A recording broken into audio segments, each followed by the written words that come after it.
Hello and welcome back our channel. চলে এসেছি একটা নতুন ভিডিও নিয়ে। আজ হচ্ছে আমাদের একজন বন্ধুর বার্থডে, তো ওই আজকে ট্রিটটা দিচ্ছে, তাই আমরা আজকে যাচ্ছি মানকড়ার সাইডে একটা রেস্টুরেন্টে। আমরা আজকে চলে এসেছি দারুচিনিতে, ওটা হচ্ছে মানকড়ার থেকে একটু আগিয়ে। তো এই যে বার্থডে বয়, সামনে কেক, তো এখন কেক কাটবে। বেরিয়েছি মোটামুটি 8:30টার পরপরই। তো আজকে যেহেতু বৃষ্টি পড়ছে ওই জন্য একদমই ফাঁকাই ছিল। আমরা এই 5জন মিলে এসেছি, শুধু কেকটা কাটবো, একটু খাওয়া দাওয়া করবো, ব্যাস। তো আমরা তো খাবার অর্ডার করে দিয়েছি, আর কিছুক্ষণের মধ্যে খাবার চলে আসবে। ফার্স্টেও কেকটা কেটে নেবে, তা করতে করতে হয়তো খাবার চলে আসবে। তো দেখো এখনও কেক কাটছে। তো আমরা তো সেরকম কিছু অর্ডার করিনি, শুধুমাত্র 4টে বিরিয়ানি অর্ডার করেছি, আর তার সাথে হচ্ছে মশলা কোল্ড ড্রিঙ্কস। তো এখানে কেক কাটা হয়ে গেছে, এখন খাইয়ে দিচ্ছে। আর এখানে দেখো পুচান চুপ করে বসে আছে আর দেখছে। তো ও তোকে দেখে একটু ভয় করে, সেই কারণে ও জিজ্ঞাসা করছে ওকে যে তুমি কি আমাকে দেখে ভয় করো কিনা। তোর তো কেক কাটা একদম কমপ্লিট, আমি এবার কেকটা কেটে সবাইকে সার্ভ করে দেব। তো আমরা তো কেক কাটার আগে খাবার অর্ডার করে দিয়েছিলাম, আর কিছুক্ষণের মধ্যে খাবার চলে আসবে। তো এখন দেখো কেকটা আমরা খাবো। কেকটা প্রথমে 4টে ভাগে ভাগ করে নিয়েছি, এবার সবাইকে দিয়ে দেব। তো কেক খাওয়া হতে হতে খাবার চলে আসবে। তো আজকে সন্ধ্যাটা তো আমাদের খুব ভালোই কাটলো। আর বাইরে তো কন্টিনিউ বৃষ্টি পড়েই যাচ্ছে, মানে ঝমঝম করে বৃষ্টি হচ্ছে, কমার কোনো ব্যাপার নেই। যখন আসলাম তখনও বৃষ্টি পড়ছিল ভীষণভাবে। তো দেখো কেক খাওয়ার পর খাবার চলে এসেছে এখানে। দেখো বিরিয়ানির পরিমাণটা কতটা ছিল, অনেকটাই কোয়ান্টিটি ছিল। আর দেখো স্যালাডটাও কত সুন্দরভাবে সার্ভ করেছে। তো এখানে ওরা খাবার দিতে খুব একটা লেট করেনি, খুব তাড়াতাড়ি খাবারগুলো দিয়ে দিয়েছে। আমাদের কেক কাটার পরপরই খাবার দেখো এসে একদম হাজির।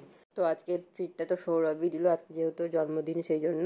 তো দেখো আমরা খেতে আরম্ভ করে দেবো এবার কেকটা খাওয়ার পরেই। তো দেখো কোয়ান্টিটিটা এতটাই বেশি, মনে হয় না এতটা খাওয়া যাবে, আর দেখে মনে হচ্ছে খেতে ভালোই হবে। তো বাইরে তো বৃষ্টির এই ওয়েদার, আর ভেতরে বিরিয়ানি, মানে দারুণই একটা ব্যাপার। তো যাই হোক, আজকে ওর বার্থডে সন্ধ্যাটা বেশ ভালোই কাটলো সবাই মিলে একসাথে। তো এখন সবাই যেহেতু কাজের জন্য সবাই ব্যস্ত হয়ে পড়েছে, তাই খুব একটা সময় আর হয় না বেরোনো। তো মাঝে মাঝে বেরোলে বেশ ভালোই লাগে, সবাই মিলে একসাথে বেরোলে। আর আমরা সবাই ঘুরতে ভীষণ ভালোবাসি।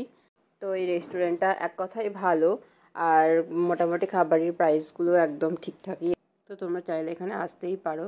তো এখানে আমাদের আসতে অনেকটাই মানে রাত হয়ে গেছিলো, সেই কারণে ফাঁকাই হয়ে গেছিলো। তো যাই হোক, অনেক কথা হলো, এবার খাওয়াটা শুরু করা যাক। তো এখানে খাবারের প্রাইস যেরকম ছিল তার চেয়ে খাবারের কোয়ান্টিটিটাও বেশ ভালোই ছিল, আর খাবারগুলোও ভীষণ টেস্টি ছিল। আর এখন পুচান যেহেতু একটু বড় হয়ে গেছে, ওই জন্য ওকে নিয়ে বেরোতে কোনো অসুবিধা হয় না। আগে যখন একদম ছোট ছিল তখন একটু বেরোলেও ঠান্ডা লেগে যেত, এরকম কিছু হতোই।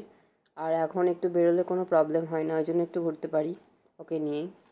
আর পুজানও ঘুরতে খুব ভালোবাসে, ওই কারণে ওকে নিয়ে একটু বেরোনোই হয়। প্রত্যেকদিন সন্ধ্যাবেলা বেরোনোর চেষ্টা করি। আর রাস্তায় বেরোলে অনেক রকমের মানুষ গাড়ি ঘোড়া দেখে ও খুব খুশি হয়। তো আমরা তখন খাওয়া শুরু করে দিয়েছি। তো দেখো বিরিয়ানিটার পরিমাণটা অনেকটা ছিল, সে কারণে আমরা দুজনে এক প্লেটই খেয়েছি, আর এক প্লেট পার্সেল করে নেব, কারণ অতটা খাওয়া সম্ভব না তাই। তো আমাদের খাওয়া মোটামুটি হয়েই এসছে, আর এবার বেরোনোর পালা। তো আমাদের তো খাওয়া দাওয়া একদম কমপ্লিট, এখন আমরা বেরোচ্ছি এখান থেকে। আর বাইরে বৃষ্টি পড়ছে, হালকা ঝিরঝির করে বৃষ্টি পড়তেই আছে। তো আজকের ভিডিওটা ভালো লাগলে লাইক কমেন্ট শেয়ার অবশ্যই করো, আর চ্যানেলটা সাবস্ক্রাইব করে দিও। তো বৃষ্টির সময় এরকম একটা ওয়েদার, যাই হোক রাস্তাতে আসতে খুব ভালোই লাগছিল। তো আজকে সন্ধ্যাটা তো আমাদের খুব ভালোই কাটলো। তো তোমরা আমাদের সাথে থেকো, পাশে থেকো, আর চ্যানেলটা সাবস্ক্রাইব করে দিও, আর বেল আইকনটা প্রেস করে দিও, যাতে আমাদের দেওয়া ভিডিও তোমাদের কাছে সবার আগে এসে পৌঁছায়। তো আজকের মতো এইটুকুই, দেখা হচ্ছে অন্য কোনো ভিডিওতে। Tata, good night.